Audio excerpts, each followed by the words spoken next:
a happy camper with tits and kills abound. If you piss off Angela, you're going in the ground. If only there was something to make the sequel stick. But there's just nothing quite as nuts as seeing Angela's dick. Everybody, I'm a happy...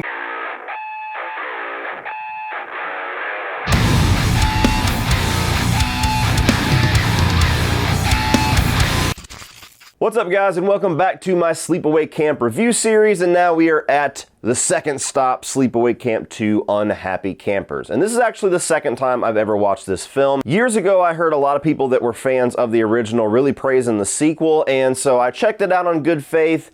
Did not enjoy it whatsoever the first time that I watched it, have not had the interest to revisit it yet. With the things that stood out to me about the original film, with Felissa Rose's take on this character, with that shocking twist ending, with the so bad that it's good, almost self-aware but not self-aware tone that the first film achieves in some magical way, I was really taken aback by the tonal shift of the second film and being just a straight up horror comedy, really leaning into the goofiness and being completely self-aware while losing a lot of the edge of the original film. Watching it now after years have passed and knowing what movie I'm walking into when I put this thing in, do I like it any more now than I did the first time? And surprisingly, yeah, I do. Starting off with the positives for Sleepaway Camp 2, one of the things that turned me off so much about my first watch is actually one of the things that I grew to appreciate so much on my second watch, and that is Pamela Springsteen's version of Angela. Very different take on this character, where the first film she's very quiet, she's very shy and timid, and then of course you get that big switcheroo in the end, and you don't know where they could possibly take this character as far as personality or as far as where her placement in the story is going to be in a sequel. And essentially, they just lean full comedy into it. You have Pamela Springsteen that is just this very jovial and happy, annoyingly prudish about all of the things that adults value and adults think about, where she's very much kind of stuck into the mind of a child in certain ways. I was once a camper myself. And she just adores summer camp now, where the first film it seems she hated it. Now that's her thing. She loves summer camp, she loves what it stands for, she loves upholding the rules and, trying to guide children through the experience of summer camp. And anybody that gets in the way of that, you're fucking dead. And what I grew to appreciate so much on this watch is just how ruthless and how unremorseful she is throughout the entire movie. Every single person she kills, no matter how painful, no matter how barbaric the kill is, she's just kind of smiling through it and is like, well, you should have followed the rules. Let this be a lesson to you. And there was just something about the commitment and the confidence that she has and just the full belief in her motivations that I had some fun with this time. It's a very different take on the character. I could understand completely why fans would not like this, or a lot of fans that prefer this version of the character. It's almost a completely different character in a lot of ways. I knew your battery would come in handy. Now, who's hungry?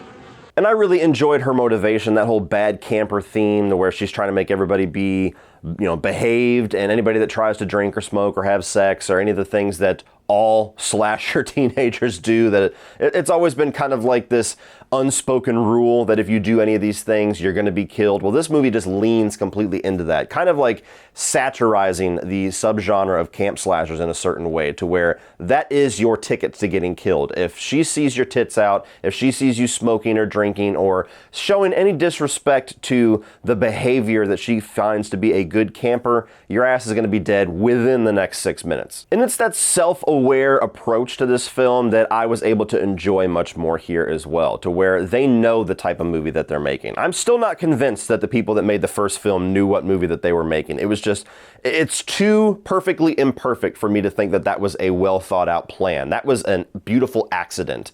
This film, they knew exactly what they were doing. They knew the tone they were going for, they knew the comedy they were going for, they knew the theme that they were going to try to attack and satirize here.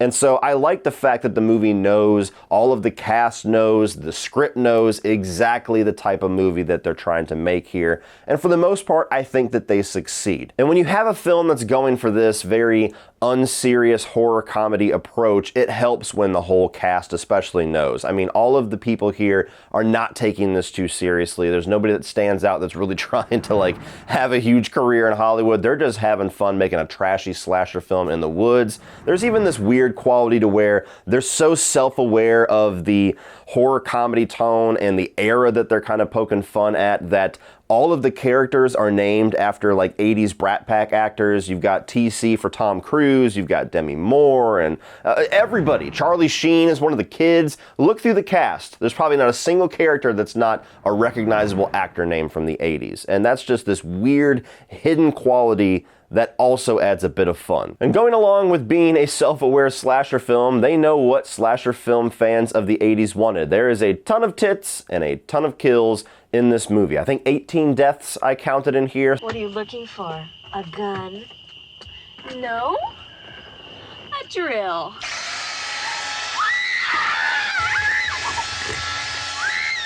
Certainly on the higher end of body counts. And so yeah, if you're here just for the face value appeal of cheesy slasher films, you want to see a lot of naked teenagers, you want to see a lot of sex scenes, you want to see a ton of people die, they give you that. I mean, for Christ's sake, you got a couple of kids in here that team up throughout the entire first like 2/3 of this film, and they call themselves the Tit Patrol. They're walking around with a Polaroid, they're standing on top of each other's shoulders and just snapping nude pictures at all of the members and all of the counselors of this camp. And finally, while you don't necessarily have a ton of standout characters, you certainly don't have a whole lot of story or character arcs going on with any of them. There's nobody here that you're going to really remember as like an icon of 80s slasher films, but there is a fun variety in the cast. If you're going to go the approach of just not really putting a whole lot of effort into the actual characters and they're just bodies to hack up throughout the runtime, it helps if the limited amount of time that we actually have with these characters is memorable just because of how standout or goofy or ridiculous the different characters are. And there's a number of them in this film. The standout character for me was Allie. She is kind of like the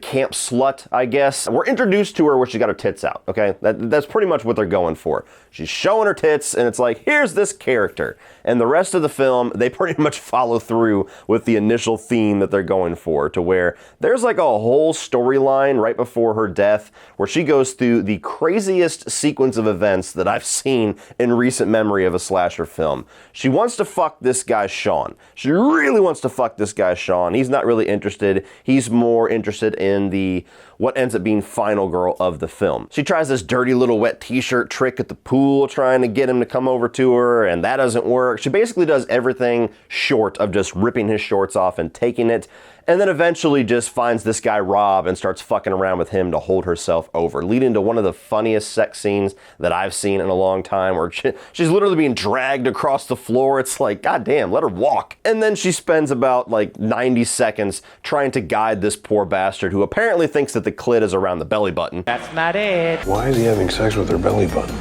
Then that scene leads to an extremely painful looking sex scene where he's on the ground in the woods, doesn't look like he's very comfortable. She doesn't look like she's enjoying it very much. It doesn't even last that long. I mean, fuck. Poor Rob, man. I think Angela killing him might actually be like a mercy killing at this point. Somebody kill me, please!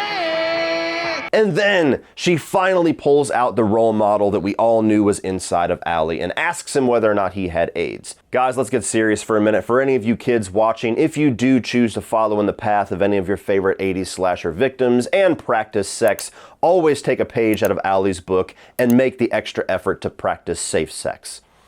I just wish somebody would have told her to ask that question before the dick went in. And then you have her death scene.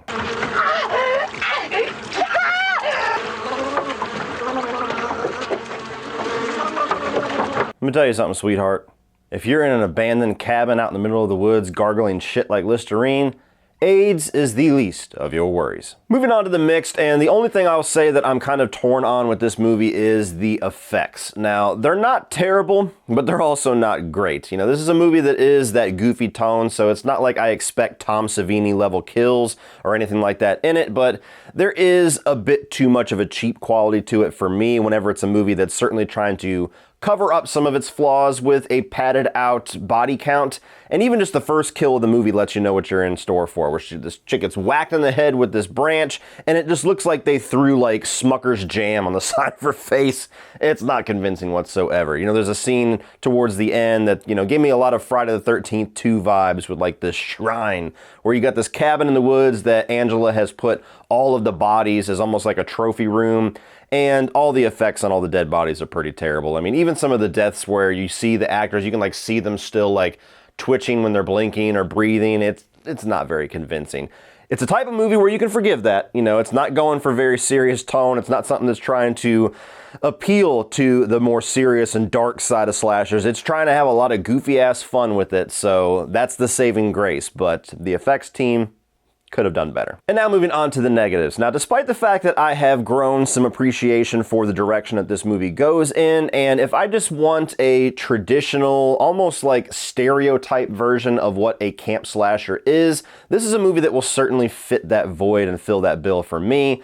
But it goes without saying that this has almost no story, no character development whatsoever, and unfortunately, because we know that Angela is the killer from the opening scene, there's no real mystery here. And there's not even a mystery about who is going to be killed throughout the movie, who's going to be the final girl, who's going to survive, because they pretty much lay it all out for you. They make it obvious that Molly is the only person that has any kind of moral value whatsoever in this camp, and every single time that one of these characters shows that they're going to break one of Angela's rules, you know they're going to be dead within the next scene or two, and it pretty much follows that template throughout the entire movie. And so there's no real arc here for Angela, there's no arc here for any of the characters, there's nothing to be learned, there's nothing to be explored here, certainly no themes or anything deep like that whatsoever, and there's not even the satisfaction of a decent mystery, which watching the first film would kind of make you expect there's some kind of a mystery or some kind of a surprise or twist in store at some point, and it's really not. This movie tells you exactly what it is in the first 5 minutes, and it never deviates from that. All the way to the point to where the final scene, the actual ending of the movie, is pretty lame. Not exciting, not interesting. I mean, I thought for some reason there was going to end up being some kind of a surprise or some kind of a twist, and it just never really comes. You get Angela that pulls up with a cowboy hat. Hey, howdy, partner! Fade to black. And I also really miss the score from the first film. There's not really much of a score at all to this movie, and even so the third film. And so even that element of slasher films, to where there's like this tension that they're trying to evoke through music, to where they might show a victim and you're getting the POV of Angela or anything like that, they don't take that approach whatsoever. There's no attempts at any tension, certainly no attempts at scaring you, no attempts at surprises or jump scares or any shock value or anything. It's just very surface level, step A, B, and C of Angela gets pissed off, this person does something to piss them off, and then Angela fucking kills them. And I think that there are some moments in this movie that the score from the first film could have been well utilized, and I really like the score from the first film, so it's a very big missed opportunity that score did not become like this iconic set piece within the Sleepaway Camp franchise, because I think that it's got enough of an iconic nature to it that even in a goofy movie like this, it would almost be ironic to have that over-the-top dramatic music in this one, in the third one, just the same way that they did in the first film, to where it should not fit the tone of movie that it's in, but it totally did. Overall, guys, I like this movie just fine. It's a movie that if I'm in a sleepaway camp mood, I will have no problem from now on watching the first film and then watching the second film, and I think that there is some enjoyment to be had with the very different approach they had in here. Could have been a lot better, could have had some better kills, not just quantity, but quality. Sometimes that's more important, certainly is for me. And I feel like there was a lot of just little to no effort as far as storytelling or anything beyond just showing tits and kills. But if you want tits and kills, this movie's got plenty for you. Well, that's it for this one, guys. If you enjoyed this review, please click over here for my review of the original Sleepaway Camp and also my top 50 horror films of all time. Please like and share this video and hit that subscribe button so you don't miss my review of 3 and Return to Sleepaway Camp coming out soon. Thank you for watching as always, and remember, opinions are like assholes, but that doesn't mean that you have to be.